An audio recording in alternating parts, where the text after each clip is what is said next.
Hey friends, welcome to Family Life Blended. I'm Ron Deal with my friend Gayla Grace. How are you today? I'm good. Good to be here, Ron. We are in the Family Life Blended studio here in Little Rock, and this is another bonus episode of Family Life Blended. You ask, we answer bonus questions. You've submitted them online through social media, sometimes through our Blended and Blessed live stream event app, all the above. And we're just dedicating some time to answering your questions. Gayla, why don't you start us off? Sure. This is a good one. How do you move past the guilt of failure of your first marriage failing and trust into something new? Okay, so there's two parts to this. Yes. Guilt from the past and moving into something new, trusting in something new. I don't know. There's a lot of layers here. I just have some random thoughts. The first thought I have, Gayla, is believe God. Now, I don't want to oversimplify or make it to spiritualize this too much. But at the end of the day, we all have failures. And what are we going to do with them? Well, we have to believe God when he says, I've forgiven you. In Christ, you are forgiven. The old is gone. The new has come. I'm doing a new work in you. At some level, we got to lean into that and say, okay, if God's forgiven me, I got to accept that, embrace that. Maybe that helps my guilt begin to wash away a little bit. But I certainly don't want to linger on it any longer than God has. Right. Okay, so that's my first thought. My next thought is, yeah, there's a whole lot here. We've written about this a lot in my book, The Smart Stepfamily Marriage with David Olson. Spend a lot of time talking about unpacking the past and fear and how that can stay with us and keep us from trusting in a new relationship. But let me boil it down to this.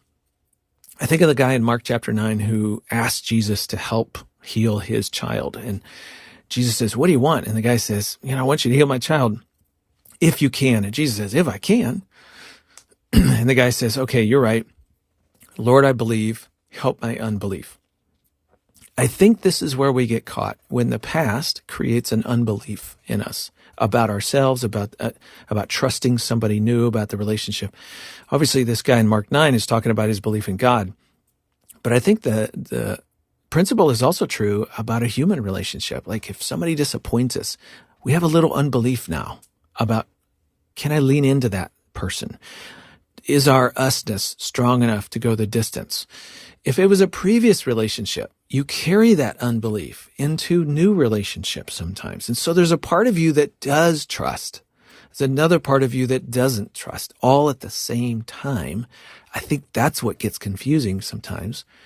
And so part of this is acknowledging to yourself, this is in me. I've got to wrestle with this piece of me. And I'm choosing to lean more on the trusting side than the distrust side.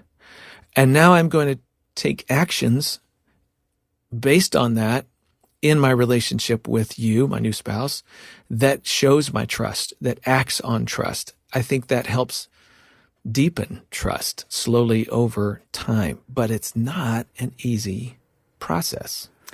No, and I also want to say, I think it's normal to have what we've called often the ghosts of marriage past. So when you've walked through divorce and there's things in that past that maybe you haven't completely resolved, you do bring them into a new relationship. And so once you begin to see that with this new person, you need to step back and say, this isn't about them, this is about me. That's really important. What do I need to do to move past this? And it may take you a little while before you even recognize that. But once the other spouse says a comment to you like, but I can be trusted. I'm not that person you were married to before. Believe me, I've walked this road. And then you have to step back and say, oh, you're right. This is a different person. I can't go back in my head to the person I was married to before. And so identify those ghosts and then determine how you need to deal with them. And then the second part is, yes, there is risk in trusting a new person, but don't we deal with risk all the time? Anything good in life comes with risk almost every time. And you just have to step into it. If you believed God has moved you in the direction of marrying this person, then step into it and believe that God is going to walk with you even through the scary parts of it, even through the risk. I love that last part because when you aren't sure you can trust your new partner, you can trust God that he's put you in this place. And so you lean more into that and see if you can't move yourself in the direction of trust. Now, it goes without saying, but I need to say it. We're not talking about extreme circumstances where you're dealing with somebody who's causing you a great deal of harm. We're not talking about those situations. We're just talking about that ghost that haunts, and how do you flick it off your shoulder, for crying out loud, and not let it just sit there and whisper in your ear all day long, every day. Okay, let's move on to another one. This question says, what do you recommend for having a regular time to talk to your former spouse about co-parenting arrangements? I think it's a good idea. Absolutely. It's a great idea. Sometimes people say, well, should that be on every Sunday or every week or every other day or every 2 weeks? Hey, I don't know that. Because I don't know you, I don't know them, I don't know your rhythms, I don't know how often the children are moving between households. So I do think you have to figure out for your specific situation how often and how frequent, but it needs to be regular and predictable. Those are two principles I fall down. Regular and predictable. You know you have a meeting coming up every Sunday evening. You know that you can save whatever's bugging you until that conversation. Right. It helps contain the conversation. And it's not going to happen at the transition of exchanging kids. Not a that good is time. Not when you want to have those meetings. So if you know you have it planned on X day, okay, I'm not going to try to talk about this right now and if the other person tries to bring it up, hey, let's talk about that at our next meeting. Yeah, there's always exceptions. Like, let me pull that back a little bit. There are moments when you got to communicate something sooner rather than later. Great. That's understandable. But don't make that a regular thing. Right. Otherwise, neither one of you feels like you have any safe time. So yeah, find that balance. Have lots of conversations. Is this working for you? The Sunday night thing's working for us. Great. Let's keep continuing that. Check in every once in a while. Different life stages, you're going to change it with the kids when they get to be different ages. All that stuff influences this, but regular and consistent. And not via texting. I think there's too much that tries to happen sometime via texting, and that is not the best way to try to have. Short and sweet communications, that's okay? Yes. But something of substance. Drawn out, or scheduling, you need to be in front of your calendar. Yeah. I mean, I'm with you. A little deeper than that. Okay, how about this one? How do things differ when you're blending with a family that has kids, but you have none of your own? It's hard being an outsider. We talk about insiders and Yes. outsiders. Step people are outsiders trying to bond with insiders. When you're the only outsider, I call that a lone outsider. You're all by yourself. I worked with this couple one time, and I'll never forget. She, in the middle of a counseling session, turned to her husband. Here was their situation. She didn't have any children to bring into the new marriage, had never been married before. He had 3 teenage daughters, been married once previously. She turns to him and says, honey, I just figured this out. No, I got that wrong. I just figured this out. I live in a step family, but you don't. And she was absolutely right about this. Like, his experience, he loves his wife, he loves his daughters, like, it's family to him. That's not a big deal. To her, stepmom is an outsider, no kids of her own, nobody to retreat into, nobody on her side. She is all by herself. That is a hard place to be. How does that change the dynamics? Well, I think you rely even more on your spouse to help bring you into the family. Your spouse is the one who goes, yeah, hold on, kids. Let me check in over here. Let's see what she has to say. Like, that's the person who bridges you into family dialogue and decision making and things like that. And so you're sort of dependent on your spouse. But if they do a good job, you can find your way in. But in those moments where it's everybody against you, wow, it can be really lonely. Well, the truth is, in those situations, you make the most sacrifices because as the outsider, you are the one always flexing for the others. And if you're considering whether or not to walk into this, just know that at least in the beginning, there's going to be some hardship that you're going to walk into. But the other side of that, Ron, is that you're gaining a family. Right. I mean, as a single person, do you want to live that out? Or are you willing to step in knowing there's some sacrifice, but you are gaining a family that in the end could be a very loving situation that you would never want to live without? So there's two sides. Two sides to it. All right, let's move on. How do you come together on household rules? We got kids ages 3 to 18, but we don't agree on standardizing the rules as parents. Okay. Yeah, there's a problem there, right? How do you agree on household rules when you can't agree on household rules? Yeah, I want to say keep negotiating, keep talking, keep working through this. Last year we did a good parenting in blended families virtual workshop. I think that's still accessible online. I'm not sure. But here's the thing that we said there. If you can't come to agreement, then it's time to bring in a third party. Either keep going on your conversation, read a book. That third party could be a book. It could be an online course you take about good parenting. It could be you call grandma because she's got 70 years of experience and has learned a few things. Right. She's a good person to ask. A pastor, a teacher, somebody from your church. Bring somebody in who can help you find agreement. Because if you can't find agreement, there's really no way to move forward. What are your thoughts? Yeah, and I think you also have to consider the age gap here, 3 to 18. You know, Randy and I had this a little bit because we had an ours child and there was a 6-year gap there. And so then in between our oldest and our youngest with 5 kids, there was a big spread of ages. And so we had to tell all the kids, okay, we cannot expect our 3-year-old Nathan to live by the same rules and have the same chores that somebody over here who's a late teenager has. So sometimes you just have to break it down and say, okay, we're doing the best we can. We are going to expect all of y'all to participate in household chores, but it is going to vary because of the age gap. And I mean, kids can understand that. Yeah, I think you're right. But again, there has to be agreement with the couple. Yes. So that you can kind of create those expectations in the children. Right. Completely agree. You know, this next question, it occurs to me as we jump into it, is sort of that lone outsider. I'm a new stepfather, didn't bring any children to the relationship.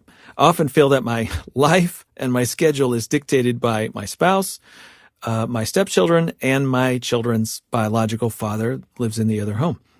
Leaves me feeling like a third wheel. I'm being dragged about with little control over my life. And I just want to go, yeah, and that's pretty much the reality of it all.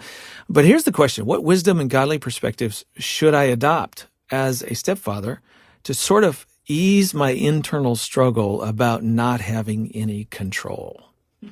So he's wrestling with that internal sense of, man, this just bothers me on an ongoing basis. And as I was reading that question, I was thinking of my big fat Greek wedding. Oh, yeah. You know, this wonderful guy marries this woman who's got an amazing family, but it's a Greek family and they are tight knit and everywhere she goes, they go. And like there's this whole cultural phenomenon that this new husband's going to have to embrace if he's going to step in. In other words, that whole group is dictating your life and your schedule, and it's just sort of true.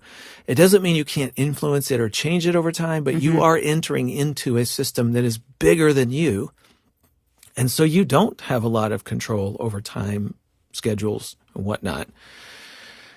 So prayer, acknowledging it for what it is, make sure you have something that is yours, that you do have some say over. Right. That's what I was going to say. Yeah. You can have some interests of your own and you don't have to attend every single thing. So if your stepkids are involved in baseball and there's 3 games a week, you don't have to be at all 3 ball games. It's okay sometimes to step back and say, hey, I think I'm going to play golf today with my buds. Yeah. And that will give you a sense of, I have a little bit of control over my schedule on Saturday mornings. Not all the time. You need to attend a good number of those games. But know that it is okay to step back and say, I'm going to bow out of this one. Yep. I didn't do that well. I felt like I had to be at everything, and it built up some resentment in me sometimes, especially once I was dragging along our youngest son that we had later. And so I think I could have done better at saying, I think we're going to stay home tonight. I could hear somebody saying, but I don't want to miss an opportunity to bond or show the kids that I love and care for them. And so there's that. pressure to be at everything. Right. And I want to say, that's a good thought. You don't want to miss opportunities. And at the same time, a little self-care just helps you, actually be more present at the next event. Biological parents don't attend everything every child does. Right. You don't have to either. It's about balance. And if you feel this resentment start to bubble up, that's when you know, I might need to step back here because maybe I'm doing too much. So it's really about self-awareness of, am I just begin to feel resentment? And then you need to pay attention to that. Yeah, I like that. Last thought for this guy. One of the reasons we believe in groups so much for couples and blended families, in this case, he may need to have a group of stepdads that he can just go get coffee with and go, man, I am so frustrated. I have no say in what's going on in my life and my schedule. And just have somebody else go, dude, I'm with you. I get it. Yeah, sorry about that. Yeah. Tell us more about it. And you just sort of commiserate with one another. And, that does help you find a little energy, I think, to keep going. Yeah, even if there's not black and white solutions to it. Just talking about it sometimes helps. I agree. How do you show your marriage is the most important relationship in a blended family? And what are some examples? I so quickly go to an example, and I know I've shared this before when our family was having some just internal struggles of trying to blend all these kids and two step parents, and especially Randy's kids. It seemed like there was some resistance with them and me. And Randy just was so quick to say, Gayla is not going away, guys. So let's figure out how to include her in this family, how to show some respect towards her. And I love her. And we're going to keep moving forward and begin to accept each other. It didn't happen overnight. I mean, Randy calls us remedial blenders because, the statistics are 5 to 8 years. Yes. And we took a while, but we didn't quit. Yeah. So, just keep going. I love the image of that. Him standing up for you with his kids and positioning you. Some logistics that I'll just toss in. Decisions about your time, about space and proximity and decision making. So if you want to get really practical, how do you show the importance of your marriage? Spend time with your partner. Right. No kids, dating, whatever you want to call it, time. Make decisions about space and proximity. So we have bedrooms, and the reason we have doors on bedrooms is so you have space that is yours. That makes a statement to everybody else. This is our space, our time, not for you. The door is open. Maybe that's an invitation. They can come in. Things like that really matter. Riding in the front seat of the car together, right? It makes a statement about who's in charge here, who's together. And then there's decision making. I always want people to not overlook this. A single parent, you've been on 24/7 for however many years you've been single, and now you have a step parent at your side who's helping you parent your kids. You're so used to making decisions. It's hard to slow down and say, hold on a minute, let's talk about this. Make space for the step parent to be involved in decisions. That too makes a statement to children about the importance of the marriage. Right. Time, space, and decision making, very practical ways that make the point this marriage is important. Right, exactly. The next one. My fiance's 6-year-old son recently expressed some sadness over the removal of a picture of his mom and her ex. In other words, the biological mother and the biological dad. Right. The son explained that he likes seeing pictures of his mom and dad together. So the question is it healthy or unhealthy to keep these pictures in the home? We understand letting him have pictures of his dad is important, but we are unsure if old family photos keep him from, now listen to this, Gayla, keep him from accepting the loss and working toward acceptance. Okay, I just want to pause there for a minute. If you're afraid that a picture will stop a child from grieving that mom and dad are not married anymore and not accepting that dad's now married to somebody else, then you're going to have to wipe his brain empty. You're going to have to get rid of all of his memories too. This question goes on and says the child's very young. We're not sure he has memories. Oh, he has memories. I mean, he has deep emotional brain attachments, neurological attachments that start when a child is a newborn. It's in there somewhere. They may not be able to have, detailed images of mom and dad together. The point is this. your job is not to try to erase the past.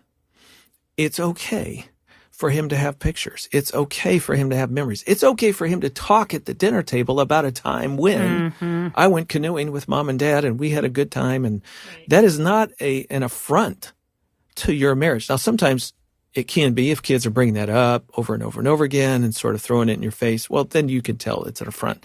But just a child is just reflecting on, reminiscing about some good memory. That is not in opposition to your new family identity. I do think you can put boundaries around this. Oh, I do. I had a family ask me one time, they had a kid who wanted to put an old family portrait above the mantle over the fireplace. I said, hey, that one's easy. No, no, you cannot do that. But you can keep that picture in your bedroom. Right. So there's a space where you get to hold on to those things. And we're not telling you to erase them. But out here in the middle of the living room, no. No. You got any thoughts? Yeah. Or even on the hallway that you walk up and down all the time. No, it doesn't need to be there either. Yeah. I mean, I really think it needs to be confined to the bedroom if the child wants that. Yep. Find a space that's helpful. Again, the past does not have to be in opposition to your present. Enter that past, reflect on that past, allow kids to have those memories, to grieve forward as they move through time, and find ways of connecting in the present. Right. Yeah. And it does huge favors for a step-parent who is okay to listen to conversations about mom and dad and not, don't shut that stuff down. If the child needs to talk about it, just recognize that's part of their grieving. All right. Here's one. How do we break down a wall if it's already been put up? After so much rejection from my stepkids, I put up a wall and now I don't know how to love them. I don't know how to love them. I think that they've just turned off how to love them. The truth is, I think probably it's going to have to start with forgiveness. So why was the wall put up in the first place? And is there behavior that's still happening that needs to be addressed, probably by the biological parent, that is not being addressed? And what's at the root of why a wall was put up in the first place? And so I think that's going to have to be identified, but I would bet there's a forgiveness piece also that really needs to be worked through. Yeah. First thing I thought I was start praying for them, and that's probably connected to forgiving. But even if you sort of work through forgiveness and you just sort of cold towards them, start praying for them. Yes. Just try to, sometimes the prayer, the honest prayer is, God, help me begin to develop a heart for this child. I really don't like him right now. I don't want to move toward him. I just need you to help me start moving in that direction. And that's a good first step. And then find small ways to move toward them. Sort of make yourself do that. Find something they like, share something you like. Right. A small movements toward may begin to make it easier to keep doing that. Yeah. And Ron, weren't there times even with your biological kids that you didn't like them? Oh, yes. What time is it? Yes.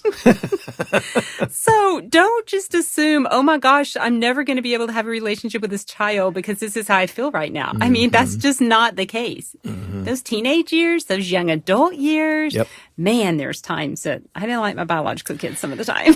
Yeah. So last thought about this one, bless you. This person's trying. Right. And they've been in a hard place, obviously. So definitely have some compassion for you. And you've been through a lot, the rejection.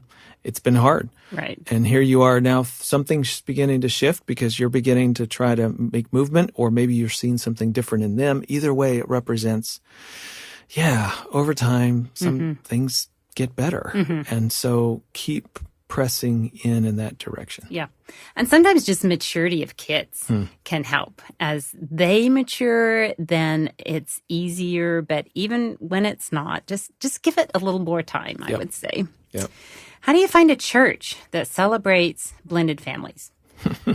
That's a tough one. It is. Sadly, it shouldn't be a tough one, but it is. Yep. If you don't know, FamilyLife Blended has a searchable map where you can find churches that are doing small groups or some form of step-family ministry. Just come to familylife.com/blended and click attend, and you will find our map. Now, not every church that's doing something for blended families is on our map. If you're listening right now and you have a small group or a Sunday school class and you're not on the map, put it on the map. It's free. We would love for you to be able to do that because we want people to find you. That's one way, one step you can take. But I got to tell you, Gayla, beyond that, it is a challenge. And I think it is trial and error for blended families. I think you just have to go talk to some of the pastors, start to get a feel and a sense of the heart of the church. And, it's old school. You just got to try. Yeah, but I think it's okay to overtly ask a pastor before you join the church. My husband and I did this. We moved a year and a half ago. We're church shopping, and we would take the pastor to lunch and say, hey, we're a blended family. Here's our situation. We are in high support of blended families. We want to do ministry. What's your take on it? And you kind of put them on the spot and see how they react. And if they give you this deer in the headlights look like, I don't even know what you're talking about, run. Yeah. That's good. I mean, run, Forrest, run. Right. I had a couple walk in and asked me that question one Sunday. I was on staff at a church and walked in, hey, looks like a new couple, walked up, introduced myself. And they said, we're new here. Do you take step families? And I was like, wow. I instantly knew there was a backstory to that question. I also knew now is not the time to find out the backstory. Right. So I just said, yes, as a matter of fact, we do. I lead a small group for step family couples. You're more than welcome to join us. And that led to a beautiful relationship with this couple. The backstory, by the way, was they had been burned big time. Yeah, I don't doubt that. And so here they are. We've invested time and energy and only to discover that we're not welcome. So we're moving to another place and we're not going to spend any more time, wasting time. So we're just going to ask you on the first day they walked in. Yeah. Yeah, it's not a bad thing to do. No. You'll get a sense pretty quickly if they even know why you're asking. Yeah. I mean, the truth is the last thing that a blended family needs is shame or any guilt that sometimes a church can put on a couple. And you just don't need that. They've already got another enough one. of it. Isn't that the truth? For sure. Okay, let's do one more. How do we handle our children not getting along when my husband thinks his son can do no wrong and everything is my daughter's fault? My daughter is not perfect, but in his eyes, all of the problems are her fault and never his son's. Well, first of all, I just kind of want to say tongue in cheek, it could be your daughter. Hate to say it, but no, here's the point. Ironically, both parents in this situation are defending their child. Right. Yes. I mean, here he's saying it's my kid's fault, but I'm sort of saying it's partly his kid's fault. I get it. Sometimes we do have biases. Sometimes people do see it incorrectly. Sometimes we're not nearly as open to our own children's, what they've contributed to the problem. And so always start with humility. We should always back up a step, try to be objective about it. But if this is sort of sometimes this is a passing problem. We just need to talk it through. And yes, you're right. I can see now that my kid needs to change such and such. But if after talking it through, you're still stuck, I'm going to make a guess that what's going on for your husband is a lot of fear. There's quite a bit of pain. And here's rule number 1 from Ron: chase the pain. When you see that in your spouse, in yourself, when you see that in somebody you love and care for, chase that pain. Try to figure out what that's about. Because as long as that pain is there, that fear is there, they're not going to change their behavior.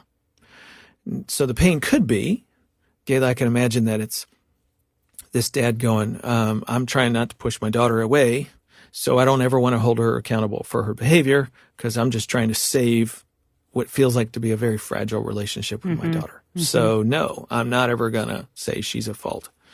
It could be there's something going on between he and his ex-wife, and the co-parenting relationship is fragile, and he's worried that his daughter will just go to mom's house. Right. There's a lot of potential good reasons, if I could say that in quotes, good reasons, why he might end up doing this. Try to help him get a sense of that, learn what that's about, so that he can look that pain in square in the eyes and say, I don't want to let you run my life. And I need to be a parent with more options available than just defending my daughter. That's a hard journey. especially when you're the helping spouse trying to bring that awareness to your partner. That's not an easy process. But at the end of the day, that's really what it's going to have to take for something to shift. Mm-hmm. And sometimes it is just as simple as it's just easier for us to see it through the lens of our biological child than through a stepchild.